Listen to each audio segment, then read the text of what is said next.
자, 다시 시작하겠습니다. 20번째는 질문 대신에 본 해설을 마감하면서 제가 수십 년간 불교 공부를 하면서 느낀 바를 잠시 언급해 두고자 합니다. 저는 반야심경을 처음 만나서 오랫동안 공부하면서 반야심경의 깊은 뜻을 이해하려고 노력하였으나 공의 참 뜻이 무엇인지 알 길이 없어서 어느 때는 텅 빈 것으로 해석하여 반야심경 내용을 깨달았다고 자부하기도 하였습니다. 그러나 만약 공이 텅 비고 허망한 것이라면 과연 인생이 텅 비고 허망한 것이라고 부처님이 우리에게 가르쳐 주시기 위해 45년간이나 설법하실 필요가 있었을까 하는 의문이 들자 공이 텅 비고 허무한 것이 아님이 틀림없다는 생각에 지금까지의 공부가 송두리째 무너지기도 하였습니다.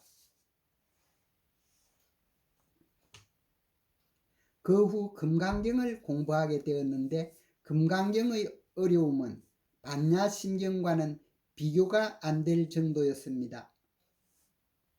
즉 금강경에서 설하신 내용은 알 수 있어도 설법 뒤에 숨은 깊은 뜻은 하나도 이해할 수 없었습니다. 그래서 많은 금강경 해설서와 다른 경전들을 닥치는 대로 읽고 무문관 벽암록 등을 공부하면서 때로는 깨달았다는 생각이 들어 온갖 이치를 그리다 가도 다음 날에는 산산조각이 나는 일이 수없이 반복되었습니다. 저는 전자전기공학을 전공하여 수년간 외국 유학도 하였으므로 전공서적이라면 노력만 하면 어느 정도 그 깊은 뜻에 통달하여 강의할 수 있었으나 금강경과 같은 경전은 아주 딴판이었습니다. 쉽게 설한 말씀이라도 하나하나의 말씀 뒤에는 모두 낚시 바늘이 걸려 있어서 삼키지도 뱉을 수도 없는 것이었습니다. 공부를 많이 한 사람보다 순진무구한 사람이 훨씬 더 빨리 깨닫는다고 하더니 참으로 내가 알고 있는 지식이 깨닫는데 제일 큰 걸림돌이 된다는 것을 알고 깊게 한탄하였습니다. 하도 답답하여 혼자 이런 생각을 하곤 했습니다. 깨달은 분들은 본성을 깨달았으면 모든 것을 꿰뚫어 보시고 아주 쉽게 중생들에게 깨달음의 실상을 설명할 수 있었을 터인데 왜 쉽게 깨달음을 설명해 주는 선지식이 없는 것인가? 고생하는 것이 당연하다는 뜻일까? 만약 깨닫는 데만 이렇게 오랜 세월이 걸린다면 인생의 대부분을 다 보내게 되고 깨닫는다 해도 언제 깨달음을 활용하여 참답게 살 수 있단 말인가? 더욱이 뛰어난 인내심과 총명과 최상근기로서 끊임없는 열정을 가지신 부처님조차도 수많은 세월 후에야 깨닫는 것을 우리 중생에게도 꼭 같은 경로를 거쳐 깨달아라고 한다면 생활에 쫓기는 학은기의 우리가 어떻게 깨달을 수 있단 말인가? 공덕을 쌓으면 깨닫게 된다든가 염불이든 화두든 목숨을 걸고 하면 깨닫는다고 하지만은 우리들 입장으로서는 깨달을 길이 없는 것이 아닌가 하고 푸념하곤 했습니다. 그래서 혼자 이렇게 마음속으로 서원을 세웠습니다.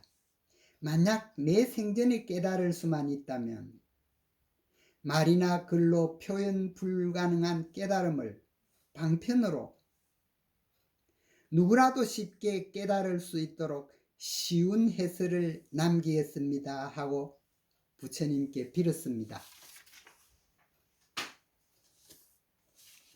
그리고 나서 또 세월이 흐른 어느 날 유튜브에서 우연히 백운 스님의 설법을 들었는데 그 내용은 다음과 같습니다. 즉 제일 확실한 것은 주장자로 법상을 치시면서 이것은 인연이 되면 작용하고 인연이 끝나면 어떠한 것도 나타날 수 없고 있는 그대로가 한치도 더하고 뺄 것이 없어 완벽하다는 말씀을 듣는 순간 내가 공부해왔던 모든 것이 한 줄로 엮어지면서 아하, 이제야 깨달음을 쉽게 해설할 준비가 되었음을 느끼게 되어 뛸 듯이 기뻤습니다. 백운 스님께 마음속으로나마 감사드립니다. 얼마만이었던가요? 선사들의 그토록 어렵던 화두가 하나하나 가슴에 와 닿고 금강경과 반야심경 말씀이 그대로 진실하면서 허망한 것임을 알게 되었습니다. 그래서 약속대로 깨달음을 방편으로 쉽게 해설하는 작업에 뛰어들었습니다. 그러나 쓰고 나면 신통찮아서 버리고 또 새롭게 쓰고를 오랫동안 거듭거듭 반복한 후에야 겨우 누구에게 보여도 부끄럽지 않을 것 같아서 이렇게 올리게 되었습니다. 오늘 본 해설을 마감하면서 다시 한번 강조해 두고 싶은 것이 있습니다. 이미 언급한 바와 같이 문답 6번 이후에 해설한 것은 모두 망념이므로 이해하셨으면 모두 버리고 가셔야 한다는 것입니다. 깨쳤다든가 기쁘다든가 행복이라든가 지혜라든가 깨달았다든가 나라든가 어떤 생각이라도 남아있으면 그 생각이 당신의 철천지 원수가 됩니다.